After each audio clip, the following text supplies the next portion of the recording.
Hello and welcome to Glitch Please, the show where we talk about video games because we like video games, except when we hate video games.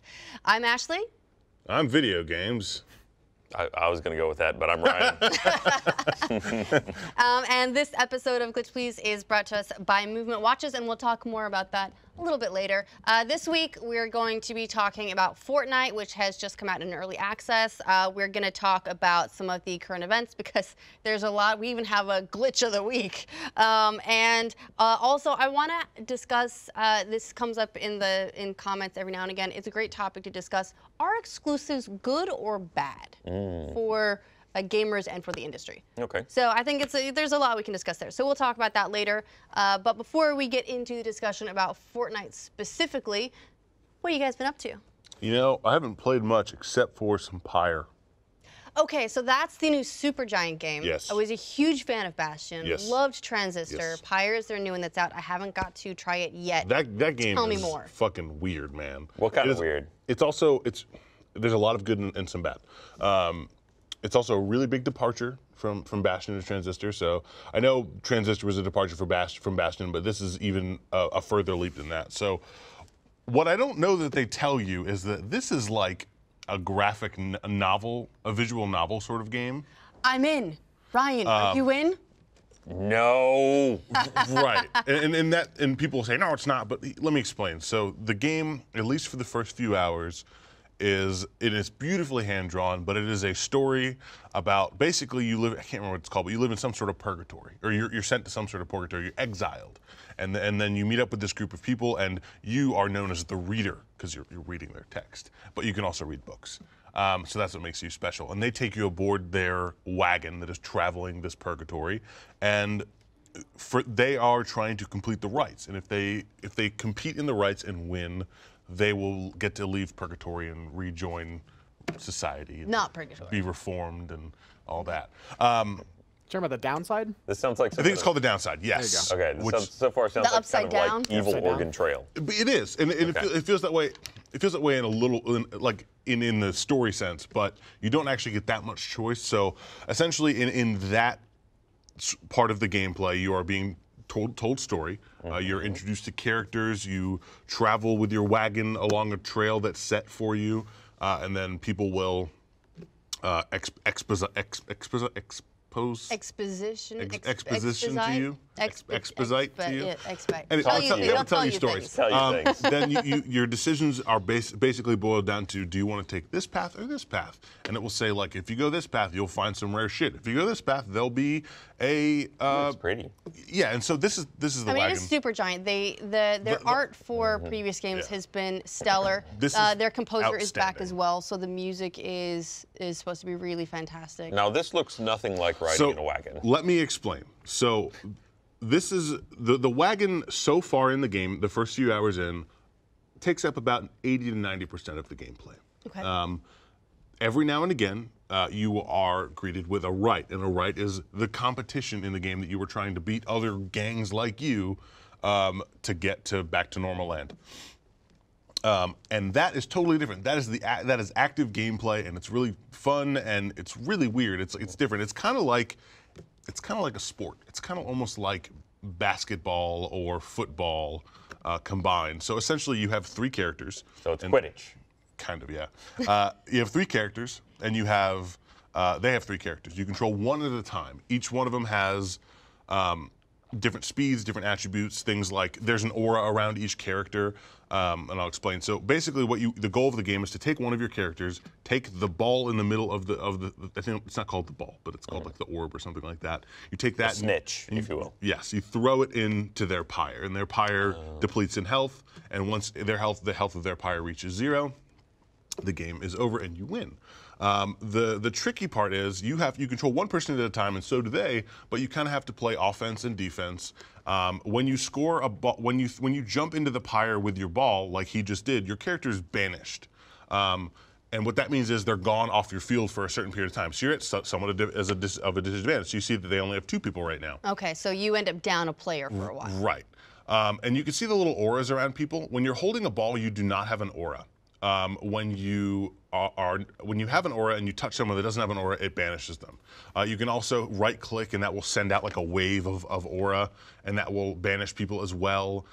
You can sort of like NBA Jam, like dunk it in, like you can jump over people and slam the ball in. You can throw the ball in, but they can catch it. There's a lot of nuance to it. My only real complaint with it so far is that it sometimes feels a little less responsive than you want it to. Like you can sprint around, and if you want to make a sharp turn, sometimes you will not turn as sharply as you intended to. But it's really addictive.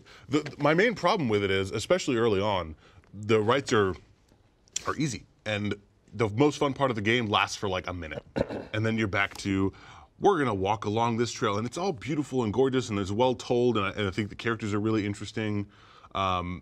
But you aren't really getting that much choice in it. You're just being told a story. You get to choose like basically A or B. You want to go this route or this route. Once you beat a right, it'll say, "What's our next path?" And you look to the stars, and it's like this big star map. But you don't, at least so far. do you read the stars, reader? Not really. You No. just kind of say this is a star, and you only have one option. You don't get to choose which star you direct with. You just take the path. That might change later on. Now, where I got to in the game, they actually introduced a second mini game. I've only seen it once so far. That was basically like your wagon was getting attacked, and you had to fend them off in a similar style of control, but it was just wave-based, and you were fighting off little waves of these little imp things. There's a big caveat here, and I think that not many games do this because I think it's a big risk, especially to people that get put off by games easily.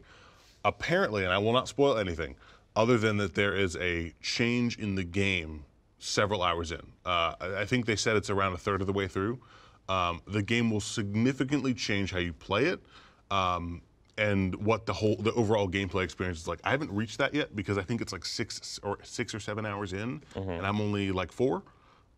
So I can't really speak to that part of the game, but apparently it does change. So if maybe you bought the game and you're feeling a little like it's the formula is too obvious and you're not really into the storytelling, maybe give it a couple more hours and maybe you'll get to that part where everything changes. I don't know what the change is though. So. Right, well, let me tell you what I've heard about the game. Yeah. One, that it's very difficult to summarize in a sentence. Right, that's why I gave a lot of them. Exactly. It's really difficult to say, here's what the premise of the game is, and here's sort of how it plays in any really digestible format, which could be difficult if you're trying to explain it to someone you don't have a lot of time, like trying to get them to play it.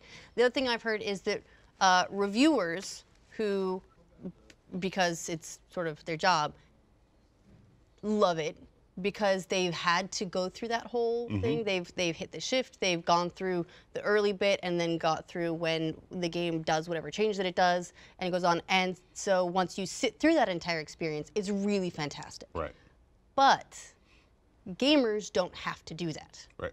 If you're not having a good time in those first 4 to 6 hours because it is visual novel-esque and Ryan's not into visual novel-esque, may not sit through 4 to 6 hours to get to the point where it changes and becomes a game that's more active Ryan style. Well, let me ask that. I mean, it's because here's the thing. Like, I like reading. I enjoy reading books. I read books all the time.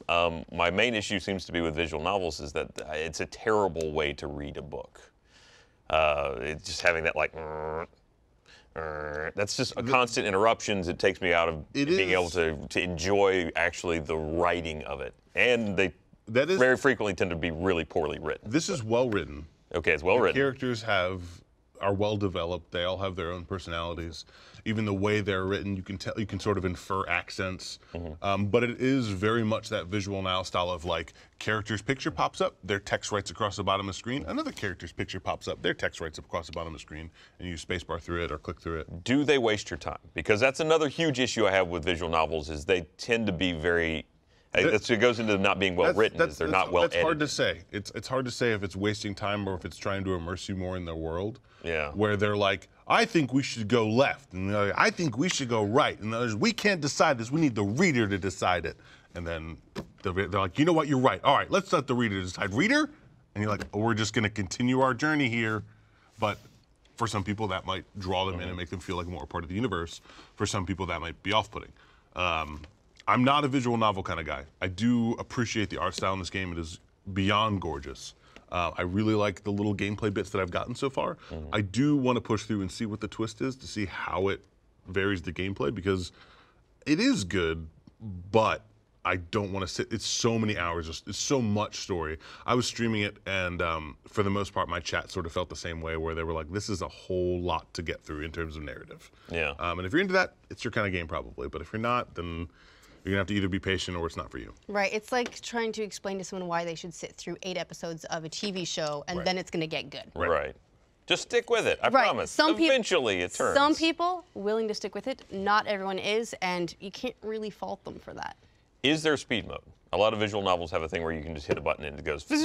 So, in the options menu, if I'm not mistaken, there is a quick something, but I think it's quick text or rapid something, and that is automatically checked because I went into the options and looked at what my options were, and that was an option that was already on by default.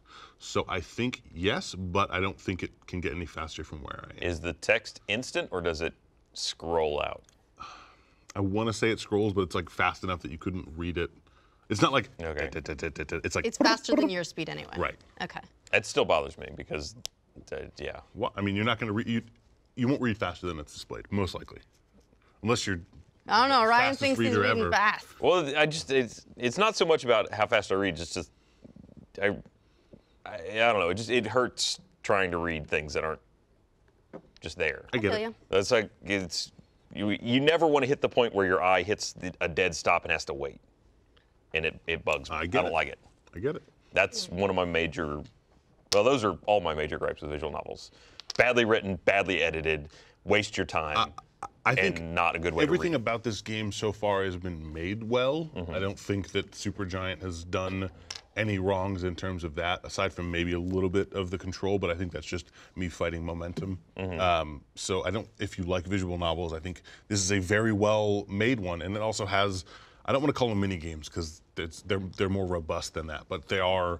There is that main game. You get different characters for that roster too. So like you bring people onto your wagon, and they all have different abilities. Like I got this little tangent, but this little imp guy, and most people will just sprint and jump and throw the ball. But for him, and shoot their aura. For him, he can fly into the air and then flap. And so he can like flap over people, and you can just fly over the competition. If you're in a real tough spot, he has the ability to self-destruct, so he can just explode everyone in a radius. Then he's banished, but he has a big explosion radius. So there are really good characters and gameplay differences between all the characters. So it is compelling for me to move forward, but it is slow. But I like it. But all right. It's, Well, I'm going to give it a go. Maybe we can discuss it a little bit more next week, especially if we get through whatever change it is that's coming. How about you, Ryan? I mean, aside from my usual battlegrounds, and I have been playing Fortnite a bit, I've been working on the Trials of the Master Sword. How are you liking it? I like it, except I keep hubrising myself. I have not. It's not as big of a challenge as I thought it would be. Really? Especially like the last one. I haven't redone it since I hubrised myself, but. So I've played through, I think, to the 3rd trial. There are 3 trials, each improve your Master Sword by 10. Oh, so there's the 3 sections, basically. Right, like beginner, and they're intermediate. each what, like 11 or 12? Oh, no. The last one's like 20-something levels. Okay, so they increase. Got it. Yeah, they get bigger and longer. And I, on my first try, got all the way to what I think was the last map on the hardest one, and and I had won. Like there was no reason that I lost. What did you do right? I even streamed it. So if you want to see how I failed, just go take a look at my Twitch channel. But yeah, no, the last thing left was like an ancient turret on top of a pillar, and I just went up there and was hitting it and didn't move out of the way. I thought I could get one more swing in and kill it. It was one of those things where the life bar was like there. Yes, tiny. And I'm like, I can do it! And then it blasted me and I died. Yikes. I And then you do restart feel from the you. whole That's 3rd, And right? you have to restart the entire thing. That's rough. Honestly, that sort of like over optimism is my weakness in Splatoon as well. Whenever I've got the roller, I'm like, no, I can get close enough to him to splat him. And the answer is no, you can't. I never ever can. He's gonna pull it out. So I haven't played Splatoon at all. Oh Is that what my! you've Oh my played? God! I forgot that I've been playing a lot of Splatoon. Oh, Holy shit! Splatoon 2, I really am enjoying it way more than I thought I would. We discussed it a bit more in depth last week, but I've been playing more of it since then. Really like Salmon Run. So far, I've been playing Salmon Run, which is a 4-player sort of co-op horde mode, and I've been playing that locally with everyone in the No office because it's only available during certain times online. There's the way the game is set up, there's the lobby that's Fucking the Nintendo town with square. scarcity. It really is. There's it's the stupid. town square, and there's a little shop. And sometimes the doors will be open, and you can go play Salmon Run online. Sometimes the doors are not open, and then you cannot play Salmon Run online. weird. Okay. But you can always play Salmon Run locally. So because we're all total, suckers for Nintendo, and we're all bringing our Switches in every day anyway, we can sit down and play a couple rounds of Salmon Run, and that's really how I've been doing that. And so that's really great. Loving it. And also, what I'll do a lot of times is for Glitch Please, it's a lot of times the game discussion has taken the place of our old show Game Club, where I will play a new game every week and have that new experience for myself, and then I'll probably move on. And I expected to do that with Splatoon 2. I expected to say, I had good fun with this, but it's been a really long time since I've stuck with any sort of multiplayer game for any period of time anyway, because I can go play some stupid weird-ass Japanese game, or I can go do some farming, or I can go do something else. And so there's not a lot of multiplayer games that I stick with. It surprised me that even after we had our discussion and were officially checked out of Splatoon 2, I just kept wanting to go back to it and play a little bit more and level up and buy some sweet jackets. Fun fact, a lot of people don't know this yet, but if you do have the smartphone app, there's a little store in there where you can spend your in-game money, and there are additional clothing options. And some of them are really good, really good. So just so you know that. So I've been really into that. You haven't played it at all. I haven't played it at all. Adam, You should come play with us. I'll come check it out. I have a question for you, though. What's up? Okay, you're a technical guy, you're a server guy. Are they saving themselves any money here? Is this, why would you have that closed? Is it shutting down the servers? You're not changing the volume of players, dude. It doesn't make any sense other than they want to create artificial scarcity and demand for it. But I only play games during a certain hours of the day, and fucking Salmon Run is never fucking open. How does so that I work never get to play internationally, it. too? Yeah, To give you a frame of reference on when it's available, it was available this week, the 23rd from 7 a.m. until 7 a.m. the next day, 24 hours. The 25th to the 26th from 1 p.m. until 1 a.m. And then today from 7 a.m. until 7 p.m. I mean, I understand. Till 7 p.m. Till 7 p.m. I'm going home. God damn it. They actually got your schedule. They were looking at your calendar, and It's so frustrating. well, yeah. I mean, how is that anything but frustrating? The other big problem with Splatoon, there's a lot of big problems, but the other problem with the way their rotation works is if you just want to play normal games, it's 2 maps for 2 hours. And it doesn't rotate for 2 fucking hours. So if you sit down, like I was streaming the other day, and I was, you streaming blocks. Yeah. So I was sitting there for 2 hours playing the same 2 maps over and over and over again. And there's no variation. I couldn't go into Salmon Run because Salmon Run wasn't on. I mind that sometimes I don't. Nintendo's thing is very much, and what we're seeing here, the gameplay that's up on the screen is Salmon Run. So you have to go find eggs and return them to a basket while also fighting a bunch of monsters and a big old boss. So on the one hand, Nintendo is very clearly, they like to control the experience. Right. That's been the case. It's their entire corporate philosophy. It's why they're not huge fans of Let's Plays and why they're super careful about any sort of marketing or any gameplay that's out there. Or they want to control the experience that people have with the game. And to some degree, that also is reflected in the way they do their playlists, because they'll say everyone is playing these 2 maps for now. It does ensure that they're not going to splinter the audience that's online by having some in this kind of lobby and some in this kind of lobby and some in this kind of lobby. Everyone is in the same pool, and they're all going to get matched together, more or less. But it also is, if you want that sort of freedom, kind of annoying if you can't fill a room of 8 people. Well, I mean, it doesn't make sense. It makes sense for different game type hoppers. First off, it only has 3 game types, and I think they're actually broken out by normal, ranked, and league, which I don't understand. I have a league and a ranked mode without the proper ability to create teams and bring them together. It doesn't make any sense. But in ranked mode, it's always turf war. and it's always just 2 maps. Like, they have a big pool of maps, and a lot of times the way it works is you'll get the same map 6 times in a row. And I don't want to get this wrong. I love Splatoon. I can't stop playing it, but after about an hour. But we don't have, just because we're enjoying it doesn't mean you can't admit fault. Right. There are things that we would like done differently. Did any of you play Splatoon 1? But it's not stopping us. It's the same. Splatoon 1 did it, but every 4 hours. It was, yeah. And Splatoon 1 it was longer. I gave the original Splatoon a skip, mostly because by the time it came out, my Wii U was away somewhere on a shelf, whatever. It was not getting hooked back up. Assuming I could even find it. So I gave it a skip, but I'm really happy that I've been able to play it again this time. Also, it's selling like crazy. In Japan, it's already outsold Breath of the Wild. Oh, really? Wow. It's a much bigger game than a lot of people realize. And it sold like crazy on the Wii U. It was quietly one of their biggest successes with that platform. It sold like 4 million units on a platform that never crossed, what, like 15 million in hardware sales for its lifetime. So what, a third of the people almost, or 25, 30% of the people who bought a Wii U bought Splatoon. Yep. It's just it didn't have that sort of verbal zeitgeist, the way everyone is talking about something like Battlegrounds. I mean, I can see it looks enjoyable to play. Like, honestly, I'm intrigued to try it out.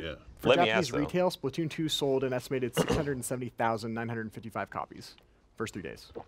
First 3 days. That's it, huh? 750,000 in 3 days. Yeah. That's not bad. I'm just kidding. Have either of you tried out the VoIP solution, though? No, absolutely not. You refuse? The only person I've ever played with is Grace, and we just sit next to each other and yell "fuck" a lot. Right. I was talking to Eddie, who was playing online, and he just got on a call with people. Yep. Okay, so everyone is avoiding the app. Everyone is avoiding doing voice through the app. That's the other crazy frustration is, so I wanted to make a room and invite people. I couldn't just invite people. I had to go in the game. I had to go in and make a room, and then I could go over to the app, and then I could invite people to it. But it was just, it's not an ideal solution. It's clunky. And yes, it's very clunky. If you want to get together with a regular group on a regular basis, it's going to be very difficult. You also can't party up with people. Nope. And just go into the regular online matches. You have to create yourself a room, and you have to be able to fill it with 8 people, or the matches. 8 people. 8 people. Or Because it's 4v4. Or you join a match online, and then your friends can then join you. Wait for a slot to open up. Where they literally look at a screen that says waiting for a slot to open up, and then they get into your game, and then they're put on a random team. Like, it doesn't always put them on the same team, and then if you drop the game, it's the same process all over again. But goddamn, is the gameplay good. Wow. There's something so satisfying about splatting someone. Like, there's like a drum roll to splatting someone that is just like, it's so on point. And that sort of like forgives many of the game's sins. Not all of them, but forgives many. I mean, it sounds like a great way to stop people from doing a Let's Play in it, because I don't want to spend 3 hours trying to get my entire team together just to be able to do it. Yeah, it's annoying. But regardless, you should come play Stamina Run with us. Or we could do a No versus Achievement Hunter Let's Play. Oh, we'd win. We're way more skilled. Oh no, we suck. Yeah, no, it's what we do though is lose. That's fine. That's kind of our thing. Well, I have great news. What's your great news? I have finally finished Persona 5. Oh, geez. You still playing that? I fell off it for a couple of months. I started playing something else, and with a JRPG like that or anything where, especially if you're quite far into it, you sort of forget some of the details. It can be difficult to get back in and get that momentum back and get going. Yeah. But normally, that doesn't happen for me. This time, I managed it, and so I've been marathoning it for the last couple of weeks whenever I can. I finally finished it, and there were tears, there was rejoicing. I was 170 hours. Ooh. Mind you, I think I'm gonna say at least 30 of those hours are idle hours, because it is a turn-based game. It's really easy to see. There's my tweet. I completed it. 167 hours. That really is so many hours for a game, though. I mean, that is a testament to if you like a game that lasts a long time. Though, holy fuck. True. Well, here's how much I liked it. Andy brought in for me his Vita and a copy of Persona 4 Golden, so I can start on that one. Yeah. And so yesterday I tweeted out I'd finished it, and now I want to play Persona 4 Golden. And immediately, there's like a cult There's a Persona cult. They're out there recruiting. Caden offered to bring in her Vita TV and a copy of the game for me. Andy immediately tweeted me back and said, "Do you want my Vita and copy of the game?" And Lawrence tweeted me and said, "You want my PS TV and copy of the game?" Like here's what I'm hearing something here. that's really lovely about Persona fans. They just want other people to really enjoy Persona. What I'm actually hearing here, though, is there's a lot of people that have a completely useless PS Vita or PS TV, and they want someone to use and love it. Hey, I mean, I'm not doing anything with it. Please just take it. Regardless, I'm benefiting, so I'm happy. This saves me needing to buy one. I am sure that I will not miss this for 167 more hours, so just go for it. And I'm really proud of my accomplishment.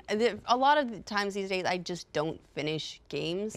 It's that sort of distraction thing. I'll try something new, and then I just never go back. So going back and finishing it I was very proud of myself, and it was a wonderful experience to have. I mean, doing what we do. Regardless, I still want it on the Switch.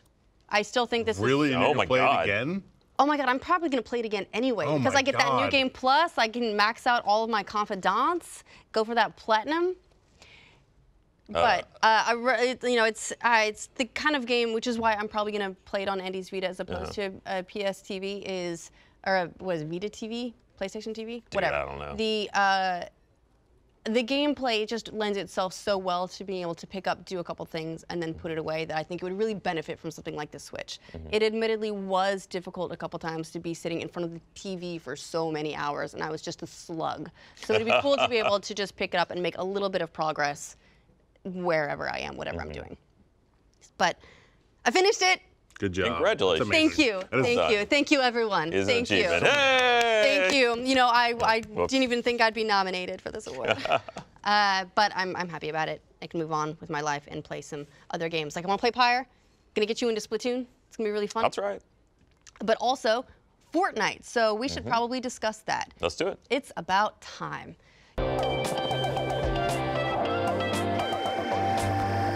All right, so Fortnite has just hit early access. This is a new title from Epic. It is, if you're familiar with Epic, they did Shadow Complex. Well, technically, I think that was developed by Chair, but it was published by Epic. They are the guys behind Gears of War and other such super gritty, giant, blood violent games. And then now there's Fortnite. Quick full disclosure. Unreal Tournament. Rooster Teeth has actually had a partnership with Epic.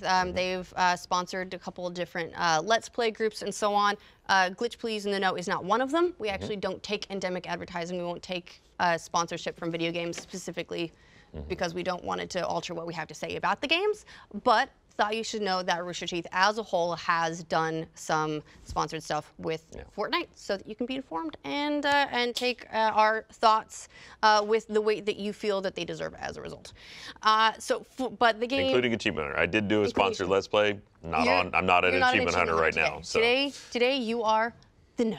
You are a glitch. I've also streamed it, so I mean that's. Well, there you go. But that was not sponsored, so. So the game it's sort of a zombie defense game. The basic gameplay loop, I guess, is you spend time scavenging resources, and then you use those resources to build up a fortress or a base of to defend. It varies, but yeah, a fort, maybe, if you will.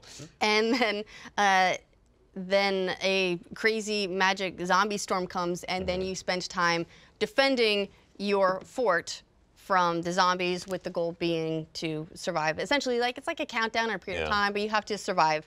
Make sure that the base that you've built, the fort that you've built, can survive the zombies, but it's active defense as well. You're not relying exclusively on the traps and the walls and everything that you've built. You're still also an active participant. Yeah, so you can craft yourself more ammunition for your guns or a really sweet sword. I love this sword, by the way. Pickaxe? And the pickaxe, yes. And so that's essentially the three main phases of any particular round of the game. That's just the beginning of there's a whole. Oh my God. Yeah. Oh my God. And there's a lot that I enjoy about the game. I do enjoy those three different phases. I like the scavenging. I like building stuff and designing a really cool fort. And then the zombies. Things that I am not currently enjoying is the menu between quests, essentially, where you finish a quest and then you unlocked this, and this, and this, and this, and all these 8 different currencies, essentially. And then you're like, okay, fine, we're through all this. And you unlocked this, and this, and this, and this. So it is deep in that there are a lot of different things that you can learn and progress through and level up. But as a result, you're also unlocking all these different things. At least early on, you're unlocking all these different things before it slows down just a touch. And that can be kind of annoying. Well, so, oh man, there's so much to talk about in this game, but let's start with, okay, the actual gameplay experience. What you're going to do while you're playing it actively. First, or your third-person action part, the part that we're looking at here. So far, you run around on the map for a while. If you're into like exploring, I guess it's kind of cool. Like you look around, but a lot of the maps look very similar. In fact, they're may even be non-random generated. I haven't really detected if it is or not yet. But there's some variation to them. Again, a large part of this is reliant on the issue that, and I'm jumping my rule immediately here, but the introduction in this game is ridiculous. It is. So there is a non-optional tutorial before you can play the game. You absolutely cannot skip this tutorial, and it is a long tutorial. I mean, I'm still in it. Even after I thought I was through the tutorial, because I wanted to play with Bernie. I would go through. I finished the very beginning mission tutorial where it's like, oh, here, like, place a trap on the floor, and now you need to get this blue stuff and put it in this thing. The blue glow. And you need to do these, and you know, fight off the zombies. And so I went through that and thought, okay, cool, tutorial done. It was annoying that I couldn't skip it, but fine.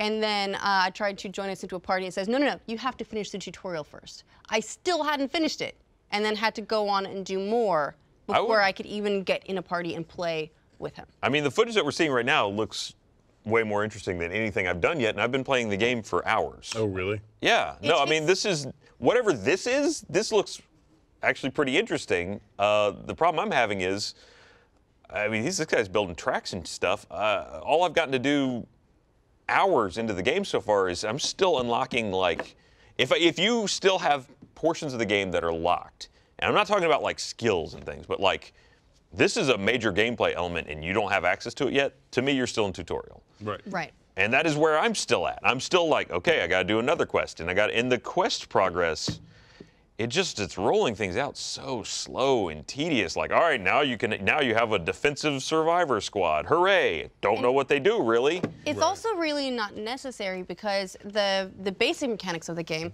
scavenge for resources, build stuff, and then defend stuff. Those are all really, really well designed, very intuitive. You can walk up to just about anything, hit it with your pickaxe a couple times, get some resources out of it, and I think the crowning achievement of this game probably is their build mechanic, because it works so well. Everything is very intuitive. It snaps into place. If you want a tall wall, great, it's there. If you want a short wall, that's fine. Every wall is 9 pieces, and while you're in the menu to place the wall, just unselect the top 2 rows, and now there you go, short wall. And it will save that preference for you so you can do a row of short walls if you want. You want to put a door in your wall? Great, just take out the 2 middle squares, and now there's a door. And so a lot of that stuff is really brilliantly thought through. It's very easy to place, and it's a lot of fun. And now being able to, as you get more progression into it, lay down tracks, and as we saw in some of this gameplay, cheese your way through a level because you can build stairs up and then build a floor across nothing to traverse a huge chasm. A canyon, yeah. Yeah, and so there's a lot of that stuff that you may not even think of before, but once you get used to building, it's very natural to build. And I think that's great. It's also shooting the zombies, really easy. It's you run out of ammo, craft some more. Very, very well done. It's the between game that bothers me. Well, I mean, again, so boiling it down to, and I'm watching what's happening here and going, that I want to play that version, but For me, so far, every round has basically boiled down to, all right, I guess I'll build some defenses. So we throw some walls up and some traps, and then the zombie never gets anywhere near it. The difficulty curve early on is pretty well weighted in your favor. Apparently, yeah. You know, the first couple rounds, the zombies never get near. And they're not a threat. And there doesn't seem to be a way to fast track it to a point where you're actually getting a challenge. No. So this might be another case of, similar to Pyre, you might have to give it time, and it's like it's an investment. But it's a lot of time. And it's a little bit tedious up front, but I also feel like this game has so much potential, especially. That's the frustrating part. Right. Is I agree. Is like I'm playing it. I'm like I see all the elements here, and I want to get to that. But right now, what's happening is I'm playing the game, and I'm getting to the horde part of it, and I'm just sitting there watching the timer go. Like, can we just be done? As the floor traps just take care of it. No, I literally will just be standing on space, going plink, plink, plink. Like the zombies are not a danger. Maybe you're just an unnaturally good shot. I'm not. That's the thing. I've heard that complaint. I haven't actually played it, but I heard that complaint from a lot of people. The whole first area is apparently like a tutorialized area, and it takes like 6 to 8 hours to complete. It's long, and it's not teaching you anything. Yeah. It's slowly unlocking things and not explaining them. It's one of the reasons I didn't buy it. It's kind of also, I feel to some degree like it's assuming you're dumb. I guess. It takes a very long time to let go of your hand. It's, again, this is going back to sort of what I was talking about with visual novels sometimes, is I don't waste my time. Like, I got shit to do. I mean, when I was a kid... You got dad stuff to do. I got dad stuff to do. I'm not an important person, but when I was a kid, I had nothing to do. Like, there wasn't laundry that needed to be done. My life was very simple to maintain. Now it is not. So... if I don't want to sit here and play tutorials for 4 hours because you think I can't understand that you have a squad that gives you a bonus, let me just go past that, okay?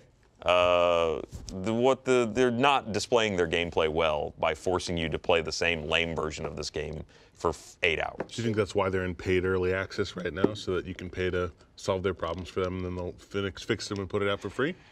I don't think so. Maybe they're just throwing all this shit at the wall. Well, I guess that kind of brings it to the next point of what the back end of this looks like. So this is what the gameplay looks like. Let's talk about briefly what happens between rounds. Okay. Lots of unnavigable menus. So there are. My tongue. Oh, okay. Yeah. Oh, those are good. Did you hear it? I didn't. I know. You have a skill tree.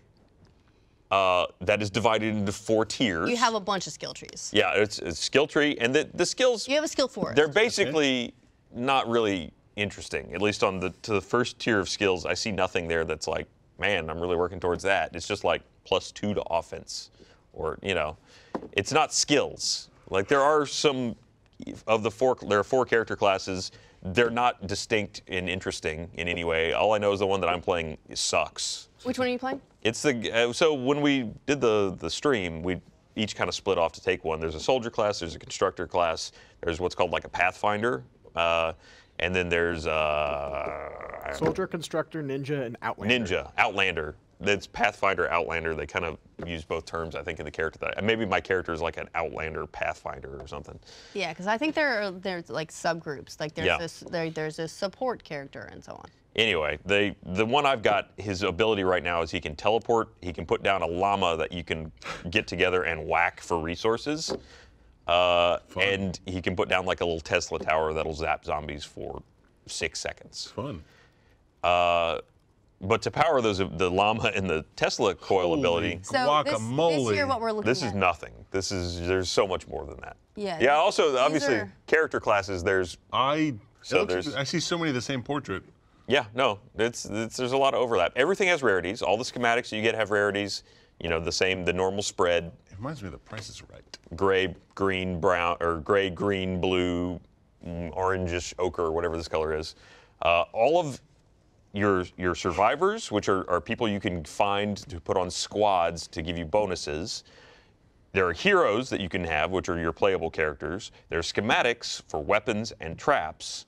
And each one of those classes has its own XP development that you can level up things individually. So if you'd like a schematic, you can get one of the things you get out of the resource llamas at the end, the surprise llamas, is XP for various things. So you can then take those XP and you can level. They're unique. So you can take your hero XP to level up your heroes, your survivor XP to level up your survivors, your schematic XP to level up your schematics, while you're collecting all those schematics. And then there's research points, because there's a whole separate research tree, which you have to get. Are you confused yet, Adam? It's you have a bank of it, and it accumulates a number of points per hour. Not be a salesman for this game, because you're killing me.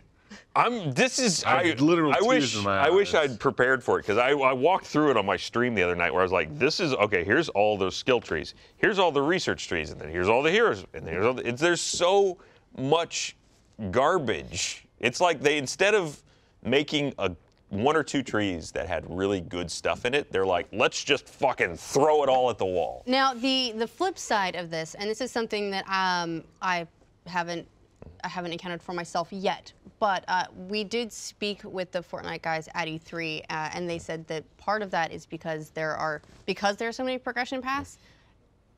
After you've been playing for a very long time, we're talking hundreds of hours, there's still things to do and things to unlock. It hasn't completely plateaued by that point. So I think what they may have been doing is approaching a lot of this with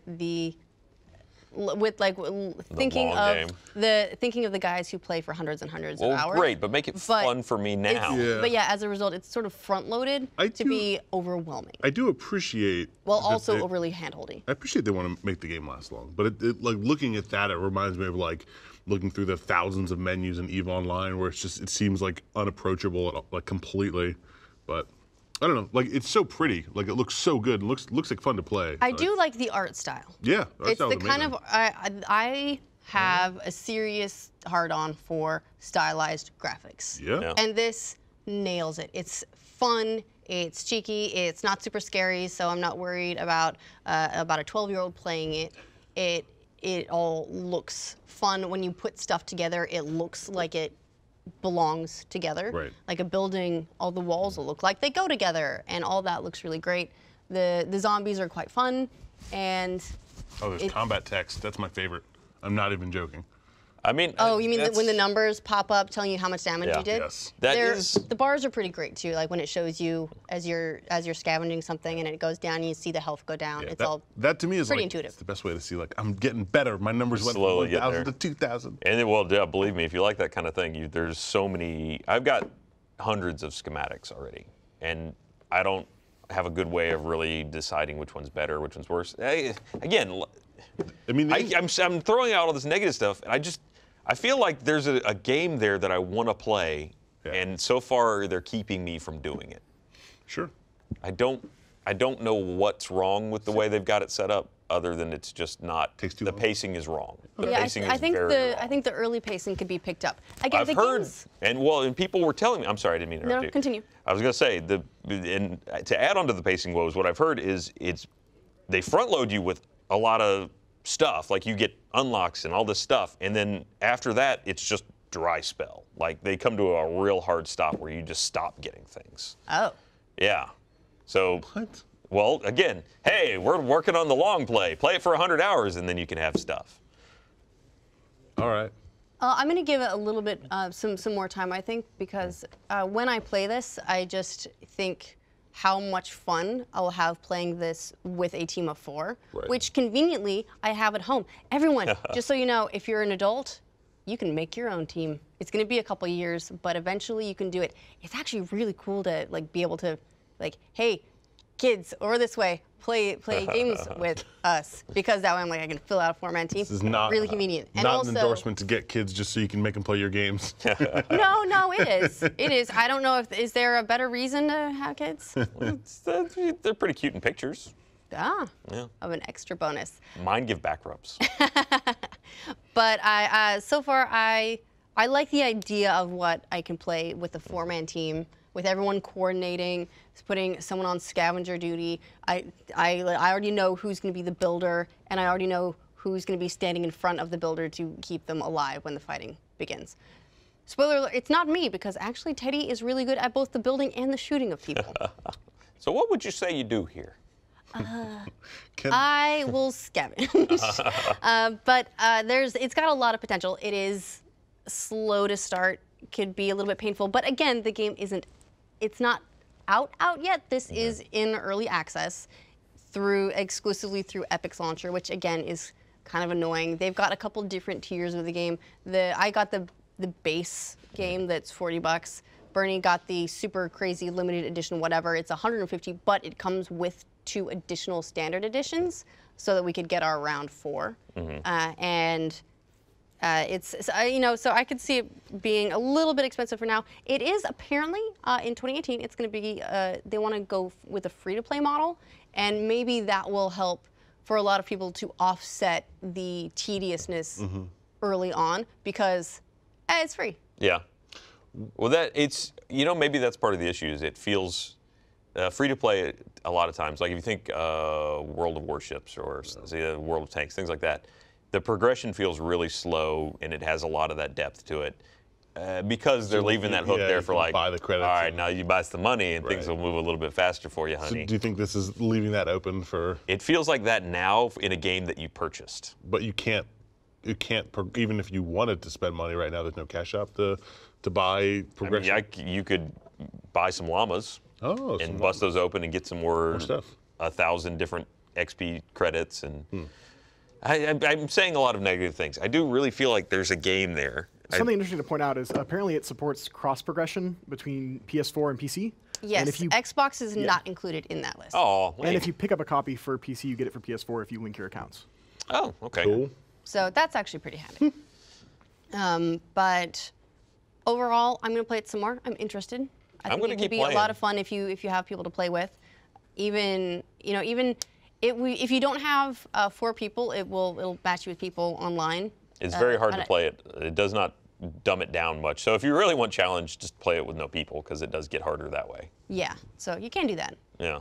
But overall, cautiously optimistic. I think it's got a lot of things that they really need to work on, especially in terms of pacing. And I'm not a fan of the menu UI, but I think they really nailed the scavenging, building, defending. But I think that they need to up the difficulty on defending early on, and I think they need to work on the pacing. But that's me. All right, Fortnite. Cool. All right, so there is a lot that's happened this week. I think it's time to talk about the news. And you know how I know it's time? Because this episode of Glitch Please is sponsored by Movement Watches. Movement Watches are, I should have brought this up. I should have prepared. I was so busy. I was so busy preparing for my sweet segue. Focusing on that segue. The watch, so they sent me this watch. You can see it matches my outfit. It's super cute. And it's nice. It's got a light blue band, but if I want a different band, I can just put a different band on it, which is nice. And Movement was actually started by some broke college kids. They wanted to wear stylish watches just like this, but they couldn't afford them because college kids can't afford anything. So they started their own watch company. And these watches start at $95 at a department store. You'd be looking at like $400 to $500 for an equivalent watch. So it's much, much cheaper, much more affordable. Movement figured out that by selling online, they could cut out the middleman and the retail markup so they can provide that best possible price. They offer classic designs, quality construction, and styled minimalism. And you can get 15% off today with free shipping and free returns by going to movement.com/glitches, MVMT.com/glitch. So now is the time to step up your watch game, look really cool, don't look like you've got it all together, all organized. That's what watches will do for you. Nice. Talk about the news. Also, All right, I'll tell let's you do what, it. it's time for the news.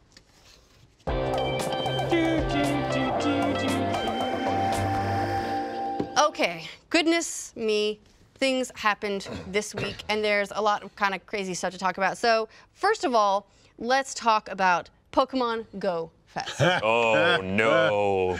God, I love con disasters. No. The thing this is, isn't really a con. we have so many things that happened Kinda. this week that I don't even know what to, like, I was waffling over what to call the glitch of the week, but we'll save that one for the last because I'm mad about it. I wasn't at Pokemon Go Fest, so I'm slightly less mad about that one. But Niantic held an official event in Chicago last weekend, Pokemon Go Fest. It was supposed to be this really cool opportunity for all these really hardcore Pokemon Go fans to come together, to get legendary Pokemon, to have all these encounters. And what happens when you get thousands and thousands of people and all their mobile phones together into a tiny space, a la a music festival or a sporting event?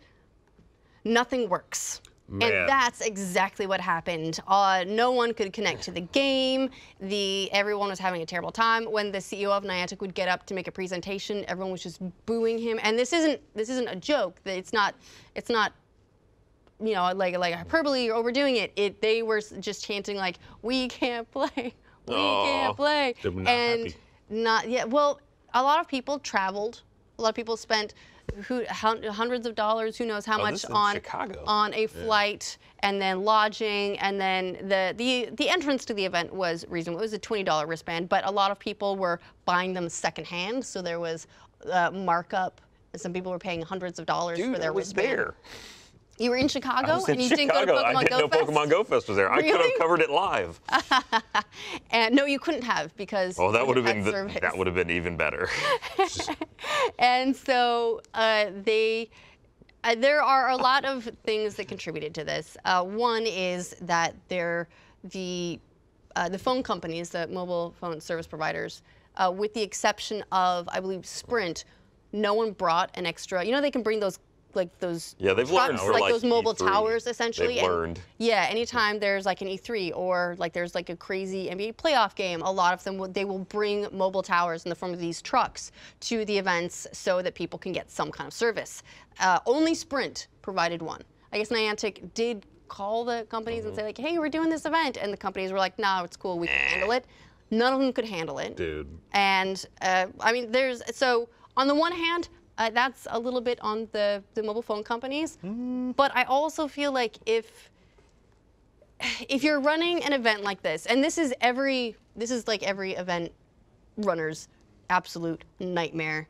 You want to have some sort of backup, and if they had been able to do Wi-Fi or something. Listen, you cannot run a technology-based event and not have a competent tech team or not consult tech team at all. This is something kind of similar to what I do, where people, or what Adam does, where people will, in this company, will make a big thing happen, and then we're like, okay, where are the 25 computers? That doesn't happen on its own. You need a tech team. So this is all on the event organizers, man. They should have planned better. And they knew how many tickets they sold, right? I mean, was it an open event or? No, they sold. So it was wristbands to get in. And then the wristband came with a QR code that you could scan, and that would give you access to the event Pokemon that they were doing. So the Niantic did do their best as far as mea culpa. They gave everyone who attended the event a Lugia, which is one of the legendaries that was at that you could catch at the event. And then also they did refund everyone. For the $20 wristbands, which is really awesome, except for the people who bought theirs secondhand, because it means whoever they bought it from just got $20 back. Nice. And made an extra $20 off the sale. So that kind of sucks, but also that's not on Niantic, because no one is ever, you don't have to buy it secondhand. If you do, that's part of the risk that you're assuming. That's your fault, yeah. But just the same, it was a disaster.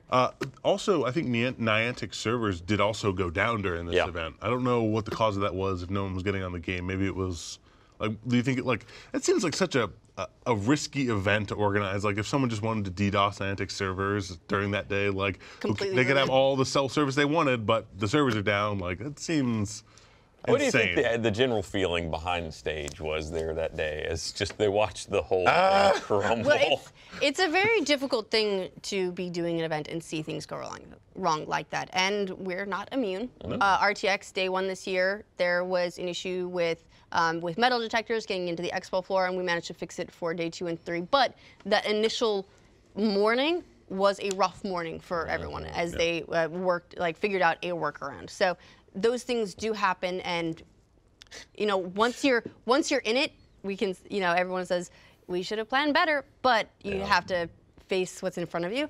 To be fair, though, the equivalent to this would have been you showed up on day one of RTX and we didn't have figure out how to open any of the doors. We didn't have a convention. I'm sorry. There's a we didn't panel in rent there. the convention center. There's a panel in there. You just can't get the door. DashCon, where they're like, we didn't actually pay for this. So now we need money from you to pay for it. Could you pony up a little bit more? On the bright side, no one was stranded on an island. That is a bright side. Except for all those Pokemon that didn't get caught. tents and white bread. Like all those Pokemon that didn't get to go home with a family. Right. Well, they did give everyone a Lugia, and then they also extended the radius of where those Pokemon were valid by like 2 miles, so people could leave the event and go out, leave the event, and then maybe go get the Pokemon. But there was also, it was difficult to leave the event. There was like a 20-minute queue to get out. Oh God, that's a fire hazard. Yeah. So the whole thing was kind of a mess. It actually hasn't put Niantic off doing live events though. They said they're still planning one in, I believe, London. And Ben, correct me on this if I'm wrong, but one in London and then one maybe in Japan. But they're still planning on doing these live community events. Hopefully they will learn from this one, but it is for sure a rough start. Nothing says you're doing a winning convention like the line to get out being longer than the line to get in. Right. Yikes, dude. So that's a bit of a bummer. More bummer, the PlayStation 4 SDK has leaked out. I guess it leaked out a few weeks ago, but Sony decided to use a hammer instead of a scalpel to try and squash this thing. They have been DMCAing, of course, anywhere that they see the SDK files pop up, because the SDK is essentially what any developer uses to develop for the PlayStation. It has there's a lot of opportunity to misuse it. If you get a hold of it, it's going to expose vulnerabilities. It's going to assist people in jailbreaking their consoles and then using pirated games.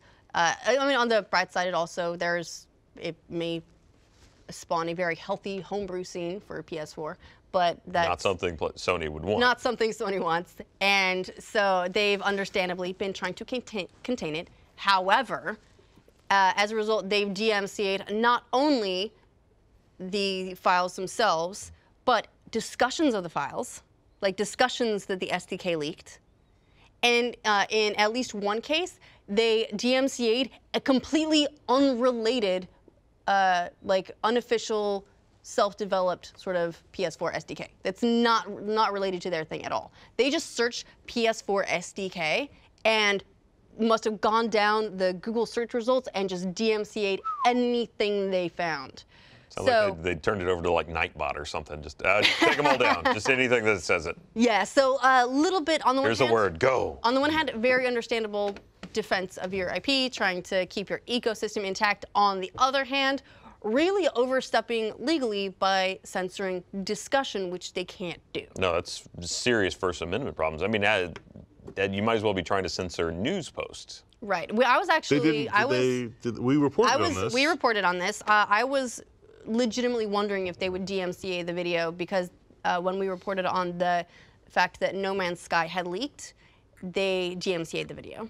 And we fought back. We knew immediately that it was an erroneous claim, that it was not appropriate. And that means bullshit. And so we emailed them. We filed our counter thing. I checked in with a lawyer who specializes in that sort of stuff and was like, yeah, that's not okay. Not cool, so brah. We got it overturned in about 24 hours. Not everyone has that sort of access, and they just sort of have to deal with it unless they can afford to then like go hire lawyers and take the whole thing to court.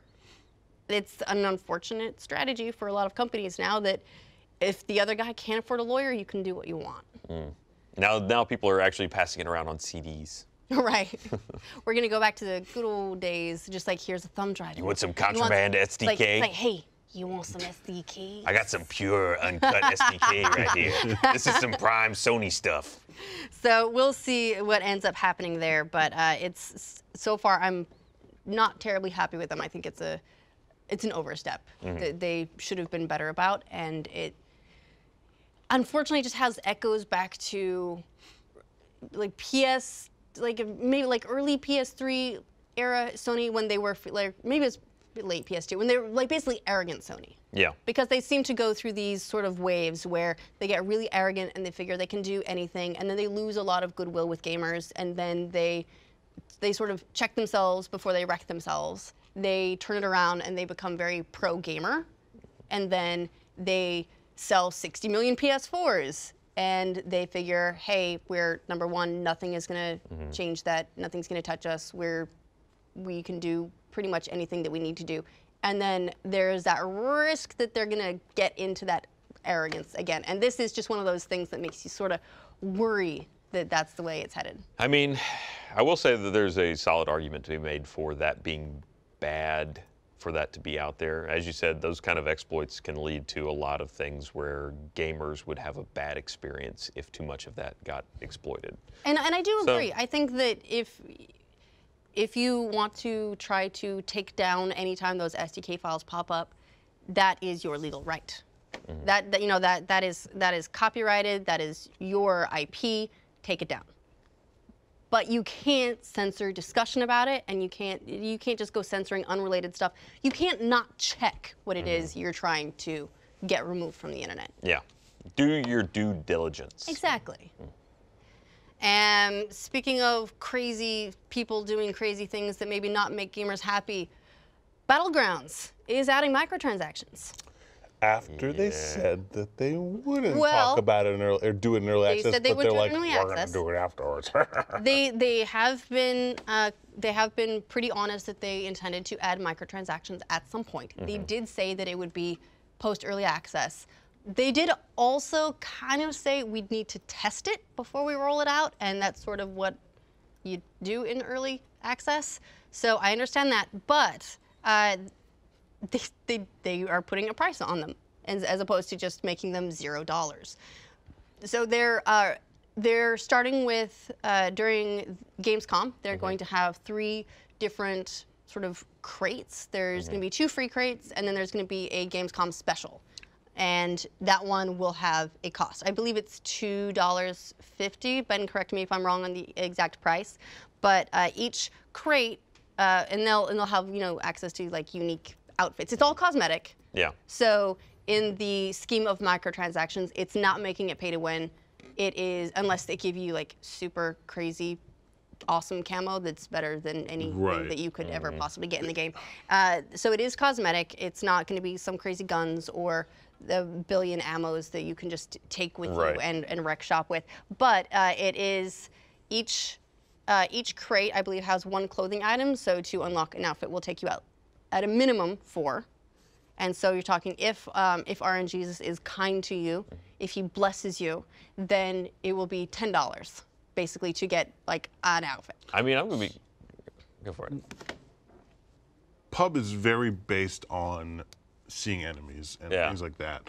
Generally with cosmetics like this, like there's already clothes in the game because people aren't naked. But generally, which is a real shame, if you ask me. I always go naked. I'm not kidding. And when I stream it, I always go naked. Fair enough. Generally, in these games, like for cosmetic items, you would want cool, flashy things with like shoulder pads and lights, and you would look badass. But like, what are they going to add cosmetically that either would not give you a disadvantage, but also not give you an advantage? Like, if you had a fucking ghillie suit, obviously that's a real problem.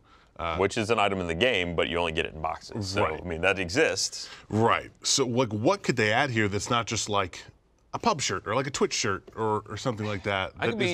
Like, what wouldn't stand out? I don't think this is going to be that big of a problem. And I say that because I play this game a lot, and I don't give a rat's ass about the crates because I open them all the time and get nothing interesting. So I would never pay for that. If you want to put it in the game, go for it. Whatever. Well, you've already made it so that that's the most uninteresting clothing system ever. I think a lot of the concern for those who are upset comes less from the fact that they are doing it. They did say they would do it at some point. They're upset that it's early, that it's still in early access when they're doing it, but also that there is concern that they may remove the current progression system where you can get things without crates. Because there's been sort of some conflicting information about whether the current progression system would remain in place or whether it would go away. And unfortunately, the developer who, bless him, is not a PR guy, is trying to explain it, but not been very clear about it to like different sources and on Twitter, and so when all those come together, no one's sure exactly what it is that he's saying. So that's part of the concern. I mean, it's a little weird to make this move right now, where you've sold what, 3 million copies or 5 million copies. So it's $150 million. A few 100,000 sold since that announcement. The way that they sold. Yeah, they sold something like 300,000 immediately after that 5 million. They're like, so this is a $150 million game right now. It's huge. Plus, I mean, and do you need money that bad? I think what they're thinking is we have 5 million people playing our game. If we give 5 million people the option to spend $10, we can make more money. I guess, but they had really, as you said, the game is in peak popularity. Exactly your point. It makes business sense to want to give people more options to support the game that they're playing nonstop. And unless this game comes out in like the next 6 months, it's going to miss its That's home. what they're planning to, right? But I don't understand what they're going to add. And if they take away the shop that's already there, it is a boring or not shop. They take away the progression that's already there, it is boring. It's like gray jacket, brown jacket. I don't care. I put it on. Don't take away, like, all I care is that I have some kind of earth tone clothing. Don't take away the shit I've got, and I'm fine. I don't care. I don't want to have to pick up or make everybody go naked. I don't give a shit. So apparently proceeds of these crates are going toward an offline invitational being played at Gamescom. Yeah, so I think a portion of the proceeds are going to a charity of some kind, and, and then a portion of the proceeds are going to crowdfund a prize pool for this this competitive event they're doing. No, fuck that. So they're not entirely taking it all to the bank, but I'm invited. Is it the responsibility? Is it the responsibility of gamers to care where that money is going? In the end of the day, you're still out the microtransaction, and so okay, they're not taking it to the bank, but they're still charging for it. Also, where are all these clothes that they keep showing online? These are probably what they're throwing in the crates. Well, here's the other thing. So there's a whole microtransaction ecosystem that exists for this game already through Steam. Yeah, you can buy that trench coat for what? It's hundreds of dollars. You can buy cosmetic items. I didn't know that. Yeah, you can trade them on the Steam marketplace. And you will be able to trade these ones as well. So say you open a crate and you've already got the daisy pattern shirt, then you can sell this daisy pattern shirt on the marketplace. Is there gambling sites for PUBG items yet? Not yet. Report on people scamming people yet? Give it time. Speaking of which, go to my special site right now. Go to PUBGgamble.com. Oh wait, I'm sorry, I'm doing it wrong. No. I found this crazy site. I heard this site. It's found it. I don't know. I go there all the time. I just won so much trench coat. Amazing. Don't look at the who is. Maybe you'll discover a name that you recognize. But no, it's a great site. All right, now finally. Yeah. Finally, this is the glitch of the week because I'm pissed about it. Walmart and their SNES Classic pre-orders. Oh. So Friday evening, the last Friday evening, Walmart published their pre-orders for the SNES Classic. They are the first in North America to do so. Pre-orders have been available in Europe and other regions, Australia, for some time now. They went up weeks and weeks ago, immediately pre-ordered out. They have not been available in North America yet. The theory is that they're waiting for FCC approval before they can open pre-orders. However, Walmart went ahead Friday evening and they opened their pre-orders. First retailer in the US to do so. Within 40 minutes, completely pre-ordered out. Thousands and thousands. It was a bloodbath shark frenzy online when the Twitter. So some people got email notifications and then immediately went to Twitter and let everyone know, and it spread like wildfire. I totally got one. I was really happy about it. And then over the next few days, it started to get very, very confusing because some people were getting emails that their order was canceled. And that happens sometimes with pre-orders. Their system will overload. Oh, Peyton! Their system will overload and they will end up with more pre-orders and they're going to have systems, and so they have to cancel some of them, and that happens. But then people would contact support and say, what's going on? And some of the support people said, yes, your order's going to be fine. Other people said, no, all pre-orders are going to be canceled. This was a huge mistake. And no one knew what was going on. Officially, Walmart has canceled all pre-orders that they sent out. I got not one, but because they really had to rub it in, 2 fucking emails from Walmart saying, we're going to cancel it. And then it's been canceled. Which it's basically just like a giant corporate version of "suck it, nerd." Yeah, kind of. I mean, it's like I get it, a little bit of an oops. But son of a bitch, that was a big ass glitch, and it made a lot of people very sad, very happy, and then do it very sad. again. It's a real roller coaster of emotion over here. It's kind of showing that this is going to be the same situation as the NES Classic, where bajillion people want it, and it sells out in 40 minutes, and yeah. It's also, I've heard speculation that there may not be pre-orders for this hardware. Oh, God. That they're actually only selling it on Black Friday, and if you want one, you got to line up physically in the store. And bring the blood of a virgin. Yes, bring your weapons. It'll be a battle royale. Whoever wins gets the chicken dinner. And the SNES. Yes. That's actually going to be a microtransaction. You're going to have to unlock it. You're going to have to pay to get the crate in the game, and then see if you get the SNES. Until after Gamescom, and then it goes. That really sucks, though. For everyone that pre-ordered it and thought they were getting one, they're like, I'm done, finished. Well, and then because there was the confusion for so long, it felt like this several days progression of no one saying all the same stuff. So that's the biggest upset for the week. And you also know that everyone in Europe and Australia is like, suckers, not only do you have the ugly one, but you don't have that. That's my impression of you guys. What was the foreigners there? I don't know. I think it was Valley Girl. It turns out everyone in Europe is from the Valley in LA. But that's the big thing for the week. Very upset. If you have a pre-order, it's been canceled. Even if your email got filtered or something, we hate to be the one that told you. I'm very sorry. On the bright side, NES Classics did go up again on ThinkGeek. They ended up publishing some bundles again, also ordered out immediately, even though the bundles started at like $150 because they had like a bunch of like toys and stuff included. Also, because ThinkGeek is smart and they know that they can. Also canceled. All canceled now. All canceled. Yeah, everything. none of those are good. Everything's canceled. That's not true, by the way. I don't know. Maybe it is. So we will all be a little Catharsis. bit sad for this period of time. Are we done being sad? I'm still fine with it. Oh, okay, cool. Well, in that case, let's talk about exclusives because we wanted to, there's a lot of chatter about whether exclusives are good for gamers in the gaming industry or bad for gamers in the gaming industry. And I feel like there's a lot to dig into here, so let's talk about it.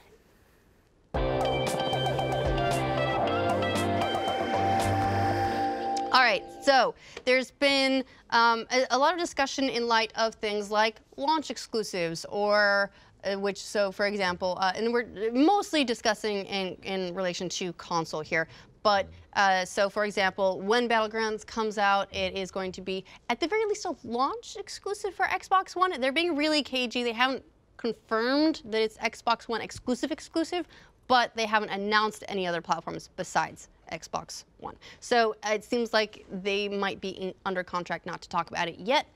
Regardless, for now, it is a console exclusive for Xbox One. You also have strategies of, say, PlayStation with Destiny and now Destiny 2, where they will have exclusive content.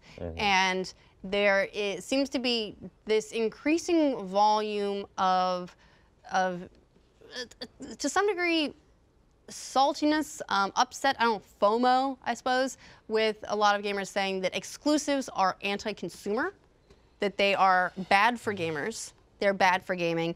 And then on the other side, you have people saying, no, exclusives are how I decide what console I want to buy. So,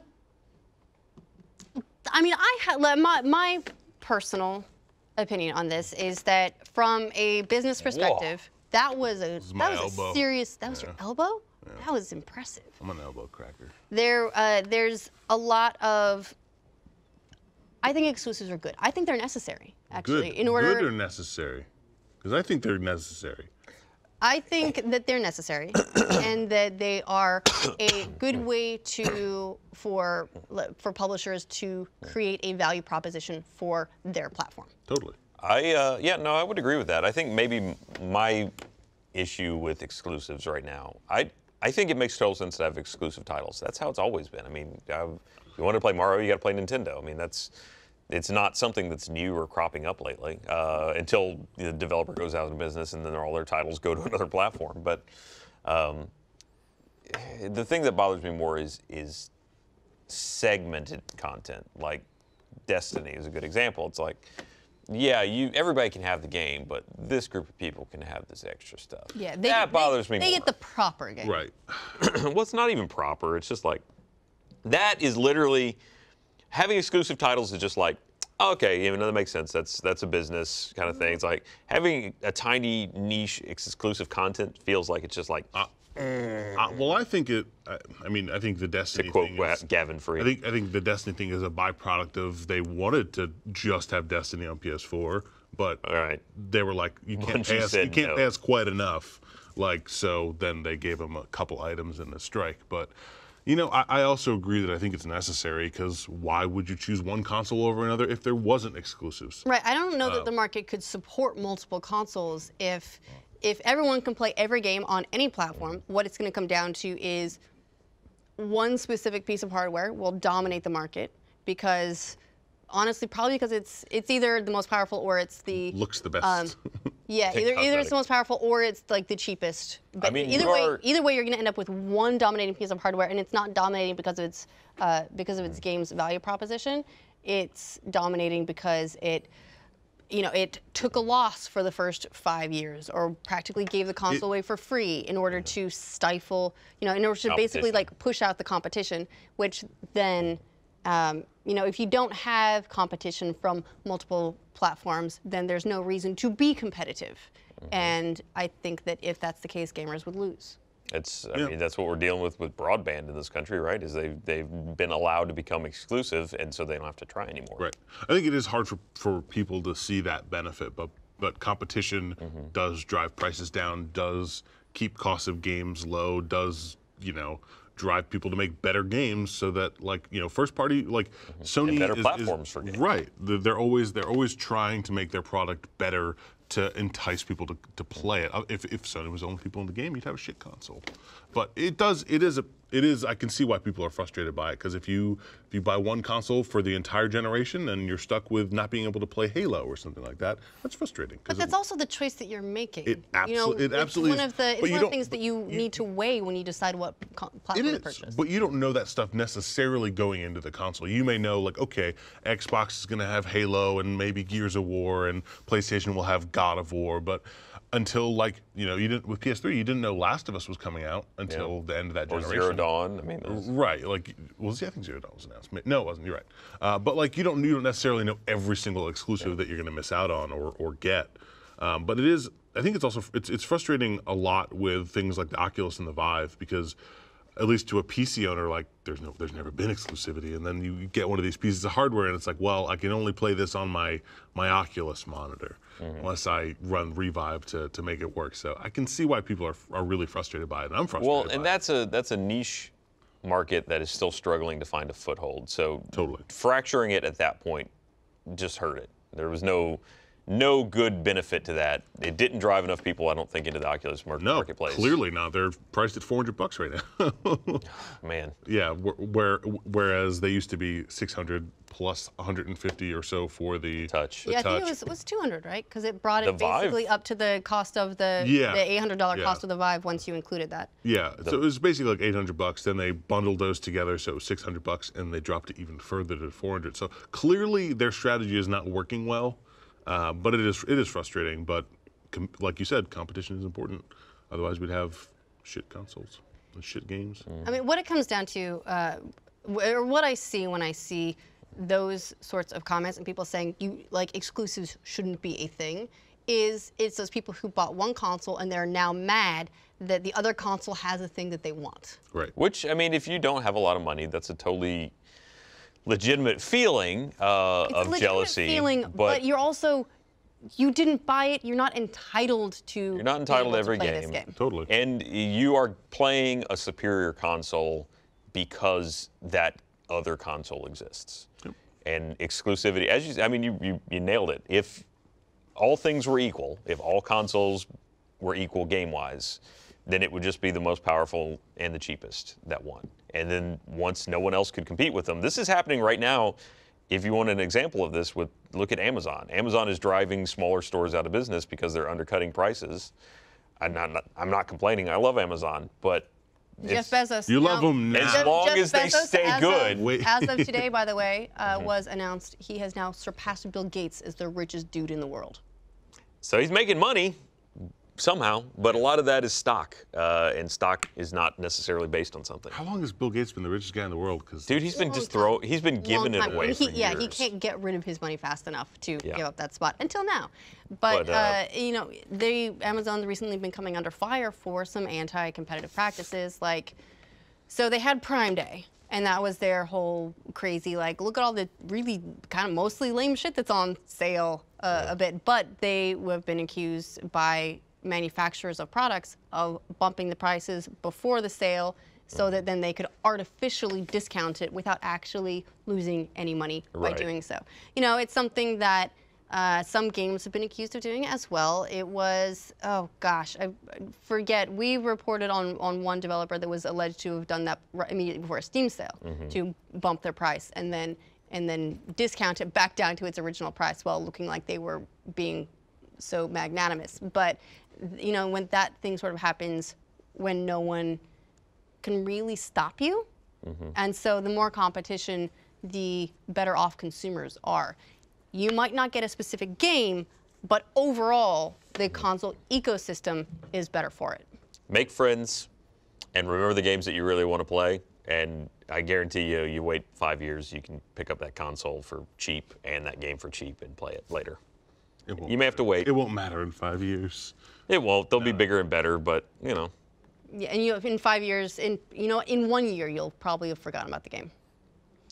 It's a shame. It really is. Like I remember being a kid and not being able to play things, and I never played it's frustrating. Sonic. I never had a Sega. Never played Sonic as a kid. I would argue that that's good for you too, because it inspires you to like, I need to go earn some damn money. Yeah, don't worry. Soon enough, you'll be an adult and you will have all of the consoles and no time to play them. Yes, because you have to earn the money to buy all the consoles. Right. That is a hard way to be too, is being able to get stuff and then not use it. What we're saying, kids, is let's crush your ideals right now. There's no perfect solution unless you win the lottery. And that's not a good way to make money. And also, yeah, the lottery, probably not going to get you what you think. That's it's a business opportunity for people that are really bad at statistics. It's bad at math tax. Yeah. All right, so that that's how we feel about exclusives, right? Yeah. Let's not run it too far into the ground. This is the end then of this episode of Glitch Please. If you enjoy Glitch Please and all of our happy smiling faces and the sometimes smart, probably a lot of times stupid things that we say, make sure that wherever you're watching or listening to this, please give us a thumbs up, leave a nice review on iTunes, subscribe, and we'll be back next week. If you're a Rooster Teeth First member, coming up after this, we will have our mailbag. So we're going to answer some of your questions. If you are not a Rooster Teeth First member and you still want to get a little bit more Glitch Please in your life, then you can sign up. There's a free trial. Just go to theknow.tv. And you can sign up, you can get a free month trial, you can try all of our first exclusive content, and you can get access to Glitch Please early when you do that. And then after that, it's a few bucks a month if you're into that sort of thing. All right, we'll see you guys next week. Stay sexy.